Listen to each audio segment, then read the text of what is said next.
the trumpet and loud let it ring. Jesus is coming again. Cheer up, ye pilgrims, be joyful and sing. Jesus is coming again. Coming again, coming again. Jesus is coming again.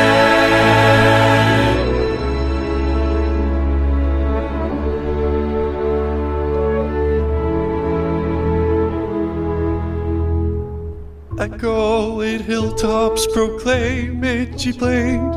Jesus is coming again. Coming in glory, the Lamb that was slain. Jesus is coming again. Mon frère, ma soeur, si tu ne peux pas voler comme un avion, cours. Si tu ne peux pas courir, marche. Et si tu ne peux pas marcher, rampe. Mais surtout, continue d'avancer. Que Dieu te bénisse. Heavings of earth tell the vast wandering throng, Jesus is coming again. Tempests and whirlwinds, the anthem prolong. Jesus is coming again. Coming again. Coming again. Jesus is coming again.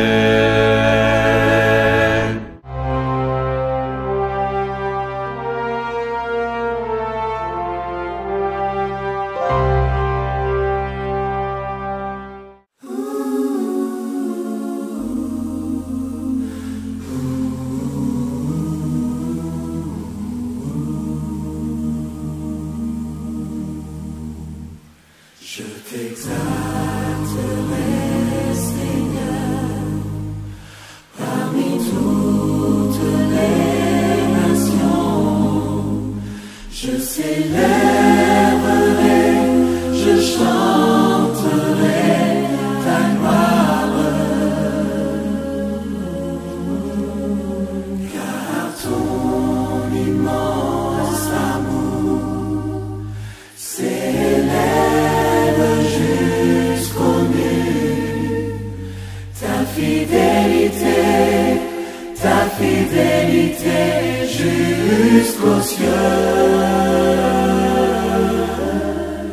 Seigneur, élève-toi au-dessus des cieux, que ta gloire remplisse l'univers.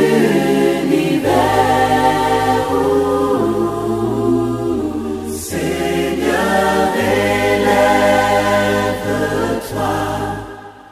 au-dessus des cieux, que ta gloire,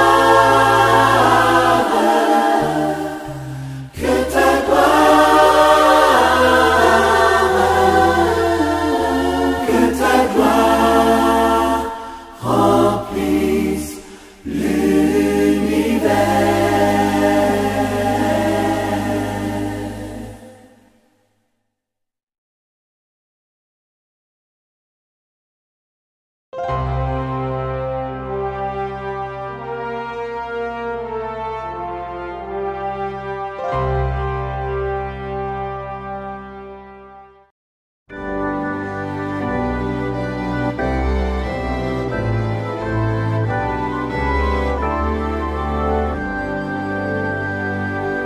Vous qui sur la terre habitez,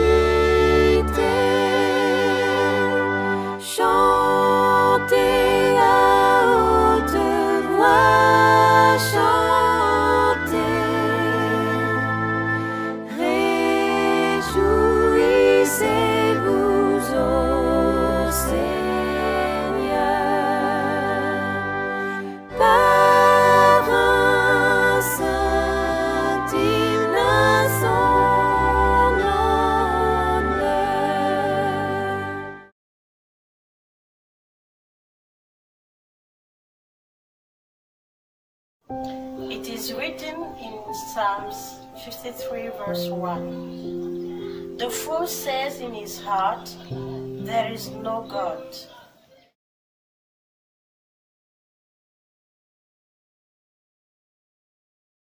Let's bow here to prayer. Dear Heavenly Father, Lord, thank you for this blessed week that you've given us. Thank you for your protection throughout it. I ask that now we're going to have our speaker. Please send your Holy Spirit to speak through him and let the words that he speaks be straight from you. In Jesus' name I pray. Amen.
Samuel 13, verset 13 jusqu'à 14, ça nous dit ceci. Samuel dit à Saul, « Tu as agi en insensé, tu n'as pas observé les commandements que l'Éternel, ton Dieu, t'avait donnés. L'Éternel aurait affermi pour toujours ton règne sur Israël. Et maintenant, ton règne ne durera point. L'Éternel s'est choisi un homme selon son cœur, et l'Éternel l'a destiné à être le chef de son peuple, parce que tu n'as pas observé ce que l'Éternel t'avait commandé. » C'est la parole du Seigneur.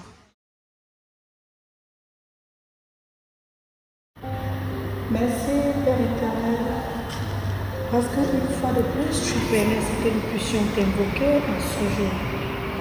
Père, le prédicateur que toi-même tu as choisi pour ton peuple va se lever. Seigneur, permets à ce qu'il puisse transmettre, Père, le message que tu as prévu pour tes enfants ce matin. Remplace son être, Père, par ton Esprit Saint, afin que tout ce qu'il dira, que cela vienne de toi. Parle et que ton peuple t'écoute. Viens, place des mots qu'il faut dans sa bouche, afin que ton peuple puisse être édifié. C'est par le précieux nom du Seigneur Jésus-Christ que nous, tes enfants, nous t'avons prié. Amen.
Sous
Chers frères et sœurs en Christ, chers amis et auditeurs, bonjour et bon sabbat.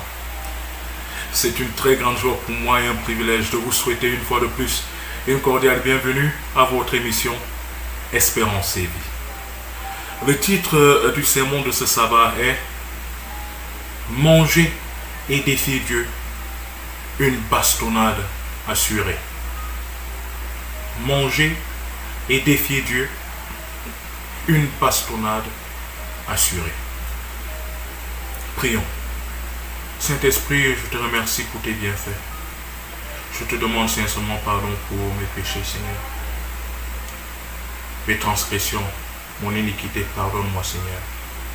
Tes enfants aussi te supplient de leur pardonner. Pardonne, Seigneur, pardonne.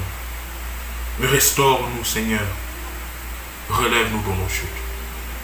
Enseigne-nous ta parole aujourd'hui, Seigneur, et permets que nous puissions apprendre ces merveilleuses leçons que tu vas nous donner à travers ce sermon, que nous puissions grandir spirituellement, parce que nous t'avons prié au précieux nom de Jésus-Christ. Amen. Manger et défier Dieu, une bastonnade assurée. Lorsque nous ouvrons nos Bibles dans Psaume 53, verset 2, il est écrit « L'insensé dit en son cœur, il n'y a point de Dieu. » L'insensé dit en son cœur, il n'y a point de Dieu. La Bible nous dit qu'un insensé est donc celui qui dit qu'il n'y a point de Dieu. Et qui dit qu'il n'y a point de Dieu se comporte comme s'il n'y a point de Dieu. Ma soeur, est-ce que ton comportement témoigne contre toi qu'il n'y a point de Dieu? Mon frère, est-ce que ton comportement témoigne contre toi aujourd'hui qu'il n'y a point de Dieu? Est-ce que par ta vie, tu te classes parmi ceux que la Bible appelle des insensés, des fous? L'insensé dit en son cœur, il n'y a point de Dieu. C'est une affaire à réfléchir, mon frère, ma soeur. Réfléchissons sérieusement. Parce qu'il ne s'agit pas seulement de ceux qui chaque jour disent, ils s'en foutent de Dieu. Dieu n'existe pas. Il n'y a point de Dieu. Non, il ne s'agit pas seulement de ceux-là. Il s'agit de tous ceux qui, par leur vécu quotidien, démontrent qu'ils s'en foutent de Dieu. Que Dieu n'est pas dans leur vie. Que Dieu ne veut rien dire. Oui, il ne s'agit pas seulement des païens, parce que nous sommes facilement à regarder que non, ça ce sont des païens, des idolâtres qui ne connaissent pas Dieu. Non, même le chrétien qui ne vit pas selon la vérité qu'il connaît. La chrétienne qui ne vit pas selon la vérité qu'elle connaît. Selon la vérité révélée dans la Bible. Ce chrétien devient un insensé. Cette chrétienne devient une insensée. Ce chrétien est considéré comme un fou par la Bible. Cette chrétienne est considérée comme une folle par la Bible. Donc il ne s'agit pas seulement de ceux qui sont dans le monde, qui s'en foutent de Dieu, qui disent qu'il n'y a point de Dieu. Il ne s'agit pas seulement des gens qui sont dans des religions obscures, qui disent qu'ils s'en foutent de Dieu, qui ne reconnaissent pas Dieu. Il s'agit même de ceux qui sont dans l'église, mais qui ne se comportent pas selon la vérité biblique, qui font le contraire de ce qu'ils professent de leur bouche. Oui, ce sont ceux-là aussi qui sont surtout des insensés, des fous. Ce sont même ceux-là qui sont les plus fous que les fous de dehors. Parce que tu es avec Dieu chaque jour. Tu chantes dans la chorale chaque jour. Tu loues le Seigneur chaque jour. Tu lis la Bible chaque jour. Tu pries chaque jour. Tu pars à l'église une fois par semaine. Chaque samedi, tu pars à l'église. Pour ceux qui vont le dimanche, vous allez à l'église le dimanche. Mais vous vivez le contraire de ce que vous professez de votre bouche. Vous êtes plus fous que les fous de dehors. Oui. Tu es à l'église, mais ton cœur est plein de haine contre ton frère. Tu es plus fou que le fou de dehors. Tu es à l'église, mais tu es incapable de pardonner ta soeur. Oui, tu es plus insensé que les insensés de dehors. Oui, oui. Tu es à l'église, bien habillé. Et tu pries, tu chantes, tu viens même prêcher.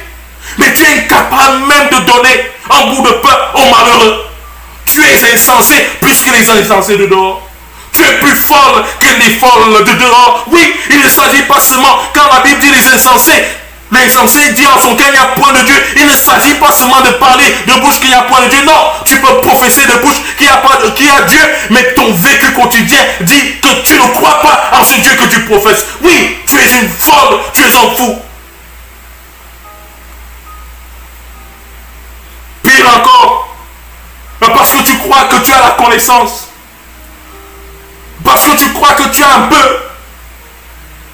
de matériel, un peu d'argent, ou alors beaucoup d'argent, tu as le diplôme, tu as les postes et nominations, alors tu manges bien, tu vis bien, et ceci monte dans ta tête, et tu commences à mépriser la parole de Dieu. Tu commences à mépriser l'église. Tu commences à mépriser les enfants de Dieu. Tu commences à mépriser les serviteurs, les servantes de Dieu. Parce que tu manges bien, tu es arrivé, tu es diplômé, tu as le diplôme, tu es riche, tu es positionné à l'État, tu es positionné dans le privé. Ton compte bancaire est plein d'argent. Et c'est monté dans ta tête. Et tu commences à se comporter en méprisant Dieu. Ça, c'est défier Dieu. Tu manges, pourtant, c'est Dieu qui te permet de manger. Tu te lèves le matin, c'est pourtant Dieu qui te permet de te lever. Tu marches, c'est pourtant Dieu qui te permet de marcher. Tu es malade et tu guéris, c'est pourtant Dieu qui a été la source de ta guérison. Tu as des enfants, c'est Dieu qui t'a donné ces enfants. Tu as des plantations, c'est Dieu qui t'a donné ces plantations. Et tu oses, par ton comportement, défier Dieu en disant qu'il n'y a point de Dieu. Même si tu ne dis pas de ta bouche qu'il n'y a point de Dieu, mais ton vécu quotidien témoigne contre toi. Car il a été par ton comportement, tu réunis même le bon sens. Et tu dis il n'y a point de Dieu. Parce que tu viens arriver, tu es sur une table, tu manges bien, tu vis bien. Manger et défier Dieu. Une bastonnade assurée. Oui, oui. Une bastonnade assurée. Détrompez-vous. Oui, mais je le dis haut et fort. Je le dis haut et fort. Détrompez-vous. C'est ceux qui pensent que Dieu ne frappe pas. Ceux qui pensent que Dieu ne corrige pas. Détrompez-vous. Parce que vous allez apprendre tout à l'heure que Dieu bastonne, il corrige et parfois il va même jusqu'à donner la mort à ceux qui pourtant mangent et osent le défier. Ah oui. Oui, oui. Si ceux qui vous prêchent que Dieu est toujours bon, Dieu est toujours bon, non, Dieu ne fait rien, détrompez-vous. Parce que Dieu est comme la Bible dit que Dieu est comme le feu. Oui, Dieu est semblable au feu. Le feu réchauffe, mais le feu peut aussi brûler. La parole de Dieu, une épée, est comme une épée à double tranchant. Tu blagues, cette parole de Dieu te fait du mal, te tranche. Manger et défier Dieu. Une bastonnade assurée. Lorsque nous ouvrons dans la Bible, dans 1 Samuel chapitre 13 à partir du verset 13, 1 Samuel chapitre 13 à partir du verset 13, Samuel, le prophète Samuel, dit à Saül, au roi Saül, tu as agi en insensé. Est-ce que vous comprenez? Dieu envoie le prophète Samuel au temple pour moi, pour dire au roi Saül, tu as agi en insensé, en fou. Par comment? Tu n'as pas observé le commandement que l'Éternel, ton Dieu, t'avait donné. Est-ce que vous comprenez? Qui est un fou? Qui est une folle? Qui sont les fous? Ceux qui n'observent pas les commandements de l'Éternel. Ils sont fous. Ils sont des insensés. Et quand on devient insensé, et qu'on se comporte comme pour dire qu'il n'y a point de Dieu, alors Dieu enlève de toi la gloire qu'il t'a donnée. Alors Dieu enlève de toi l'intelligence qu'il t'a donnée. Alors Dieu enlève de toi les richesses qu'il t'a données. Dieu peut m'enlever de toi tout ce qu'il t'a donné. Oui. Parce que Dieu ne marche pas avec les fous, il ne marche pas avec les insensés. Oui, quand tu deviens insensé, suivez bien, la définition de l'insensé selon la Bible, c'est quoi? Celui qui refuse d'observer les commandements que l'Éternel a donnés. Voilà les fous, voilà les insensés. Et ceux qui sont comme ça, Dieu se sépare d'eux. Oui, Dieu se sépare. Et quand vous allez un peu plus loin, vous allez jusqu'à maintenant défier Dieu, alors la bastonnade est assurée. Allez-y au Nouveau Testament. Qu'est-ce que Jésus-Christ a fait dans le temple? Il a versé les tables. Il s'est mis en colère. Qui sont ceux qui viennent mépriser la maison de mon Père en faisant le commerce dans la maison de mon Père? Oui, il a renversé les tables. Et personne n'a osé venir dire quoi que ce soit ou bien vouloir attraper Jésus, puisque là, ils allaient copieusement, c'est-à-dire quelque chose de mauvais allait arriver. Parce que là, Jésus-Christ était déjà vraiment dans un état de colère, une sainte colère, que les gens viennent faire le commerce dans le temple de son Père. Comme aujourd'hui, dans les églises, dans nos communautés chrétiennes, les chrétiens commencent à faire le commerce dans l'église. Ils sont devenus arrogants, méprisants. Ils viennent dans l'église maintenant pour faire le commerce. Manger et défier Dieu. Une bastonnade comment assurée. Et maintenant, ton règne ne durera point. L'Éternel s'est choisi un homme selon son cœur. Et l'Éternel l'a destiné à être le chef de son peuple. Parce que tu n'as pas observé ce que l'Éternel t'avait commandé. Lorsque nous n'observons pas ce que l'Éternel nous recommande, nous commande, ce que nous avons, Dieu le prend et donne à une autre personne. Ah oui. Ce que nous avons, Dieu prend cela et donne à d'autres personnes. Et la Bible nous dit que Saül ayant tombé en disgrâce face à Dieu, il devint pire. Jusqu'à aller consulter l'esprit de mort pour pouvoir parler au prophète Élie. Alors que la Bible dit que les morts sont morts. C'est Satan qui a pris la forme, ce sont les démons qui ont pris un démon qui a pris la forme du prophète Élie et qui a parlé comme le prophète Élie et qui a dit et qui s'est adressé au roi Saül. Et c'était là encore que c'était la fin, c'est-à-dire le décret de mort de Saül lui-même. Car le démon qui parlait sous forme d'Élie a lui dit que, n'est-ce pas que l'Éternel a interdit de faire ceci? Bon, toi-même tu vas mourir quoi? Tu vas mourir dans la bataille que tu vas aller là. Et effectivement, Saül est mort à la bataille avec ses fils. Manger et défier Dieu. Une bastonnade assurée. Saül avait toute la gloire, l'argent, les femmes, les enfants, les honneurs. Et il mangeait. Et il s'est mis à défier Dieu en vivant une vie qui déshonore Dieu, en vivant une vie qui ne respecte pas les commandements que Dieu lui avait donnés. Il mangeait et il a défié Dieu et il fut copieusement bastonné. Et lui, sa bastonnade fut quoi? La mort, il fut exécuté. C'est-à-dire qu'il est mort. Lui-même, il a reçu un coup mortel et il a demandé à ce que l'un de ses serviteurs l'achève. Il est mort. Une autre personne, la Bible va nous parler d'une autre personne. Dans 1 Samuel chapitre 17, verset 8 à 11. Ouvrons-nous dans 1 Samuel chapitre 17, verset 8 à 11. Il est écrit: le Philistin s'arrêta, c'est-à-dire Goliath, et s'adressant aux troupes d'Israël rangées en bataille, il leur cria: pourquoi sortez-vous pour vous ranger en bataille? Ne suis-je pas le Philistin? Et n'êtes-vous pas les esclaves de Saül? Choisissez un homme qui descende contre moi.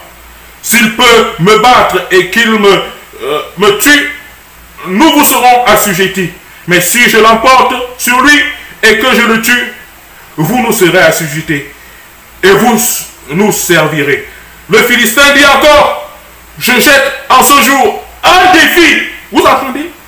Le Philistin vient maintenant encore, il n'est pas satisfait satisfait d'avoir parlé ce qu'il a parlé, il défie maintenant. Le Philistin dit encore, je jette en ce jour un défi à l'armée d'Israël.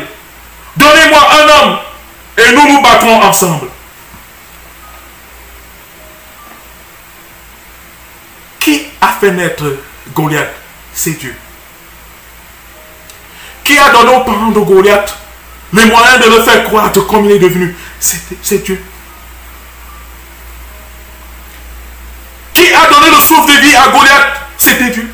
Qui lui donnait le souffle de vie chaque jour? C'était Dieu. Qui a donné la force à Goliath? C'était Dieu.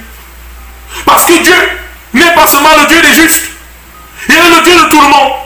Que vous ne voulez pas, il est le Dieu créateur des cieux, de la terre et de l'humanité.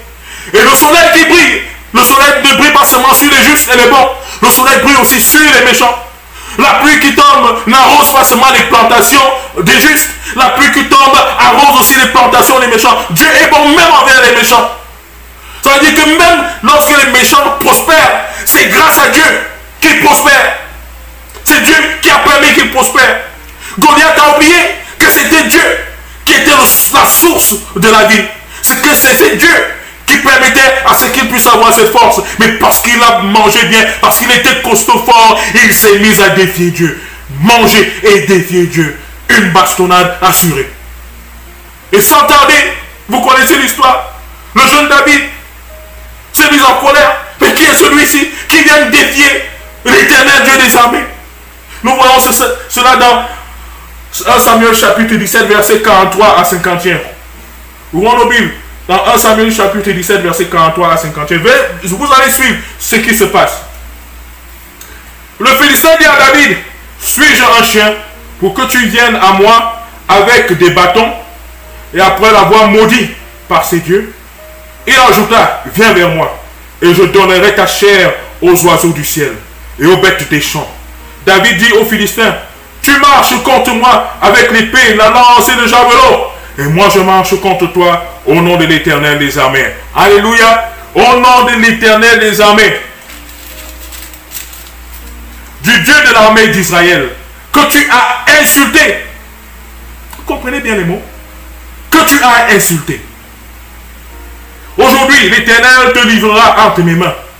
Je t'abattrai et je te couperai la tête. Aujourd'hui je donnerai les cadavres du champ des Philistins aux oiseaux du ciel et aux animaux de la terre. Et toute la terre saura qu'Israël a un Dieu. Et toute cette multitude saura que ce n'est ni par l'épée, ni par la lance que l'Éternel sauve. Car la victoire appartient à l'Éternel. Et il vous livre entre nos mains. Aussitôt que le Philistin se mit en mouvement pour marcher au-devant de David, David courut sur le champ de bataille à la rencontre du Philistin. Il mit la main dans sa gibecière, il prit une pierre et le lança avec sa fronde et frappa le Philistin au front, et la pierre s'enfonça dans le front du Philistin qui tomba le visage contre terre. Ainsi avec une fronde et une pierre, David fut plus fort que le Philistin. Il le terrassa et lui ôta la vie sans avoir d'épée à la main. Il courut, s'arrêta près des Philistins, se saisit de son épée qu'il tira du fourreau, le tua et lui coupa la tête. Les Philistins, voyant que leur héros était mort, prirent la fuite. Manger et défier Dieu. Une bastonnade assurée. Et tu es en train d'opprimer l'orphelin? Une bastonnade arrive. Et tu es en train de mépriser le pauvre? C'est Dieu que tu es en train de mépriser. Et une bastonnade assurée arrive.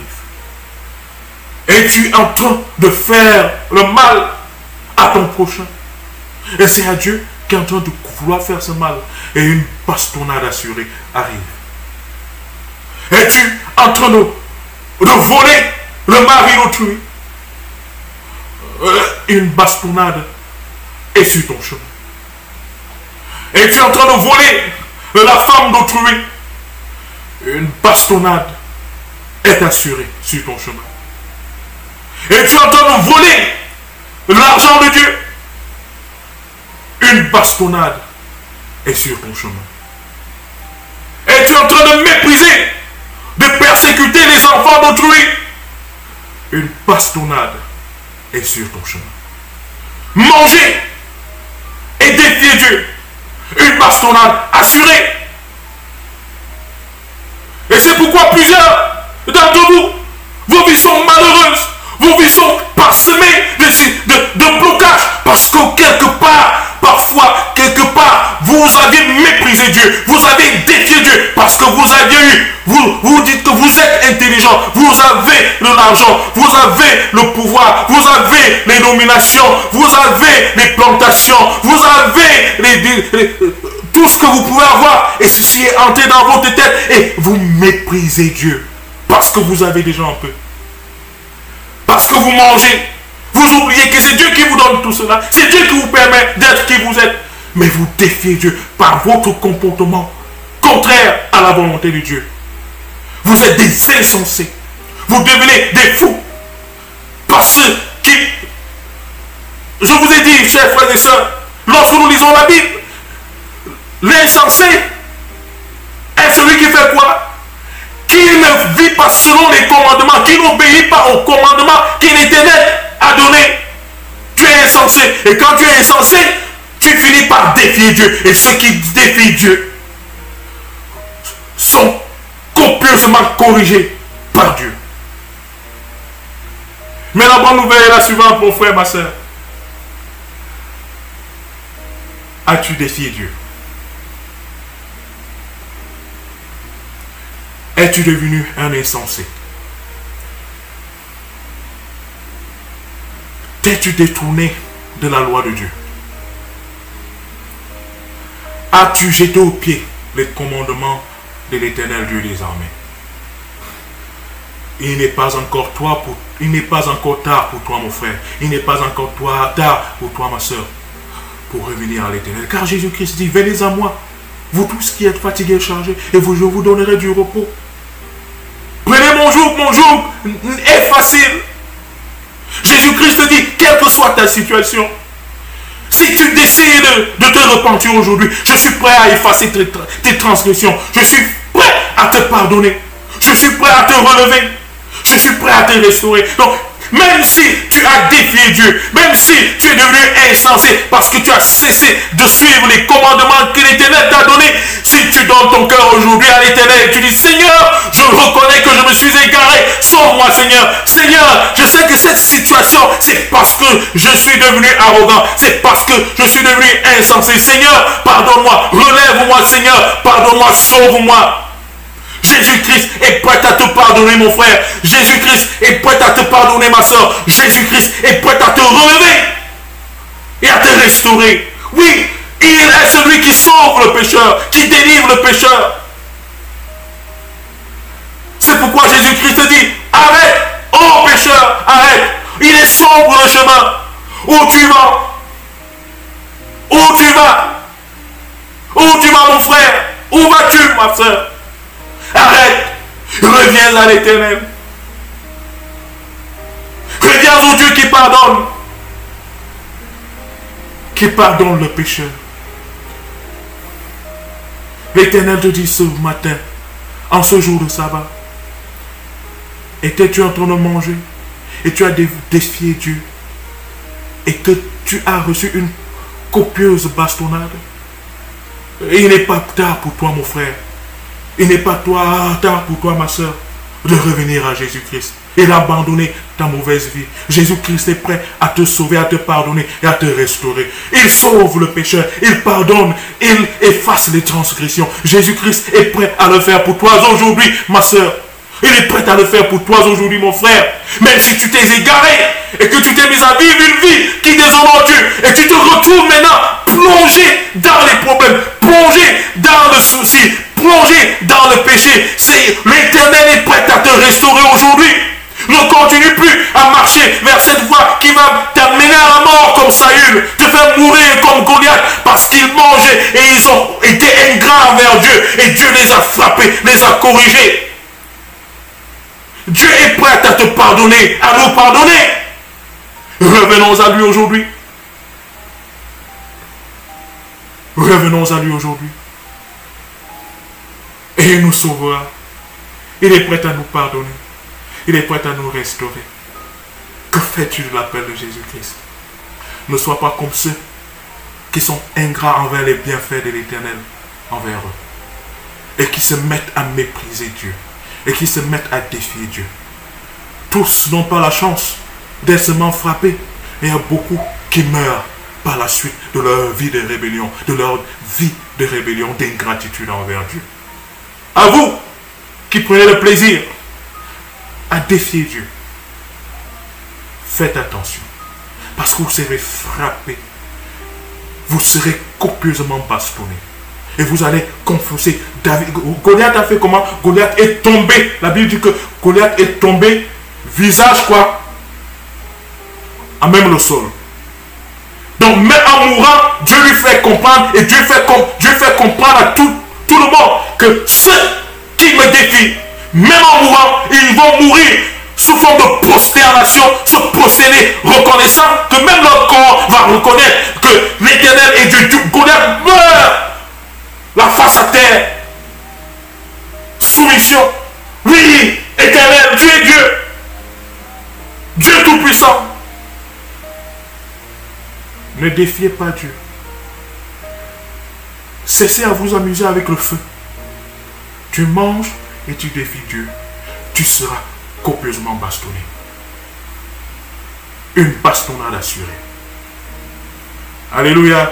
Pour ceux qui sont prêts d'abandonner le mauvais chemin, Dieu est prêt à vous pardonner. Allez-y en paix au nom de Jésus-Christ. Amen.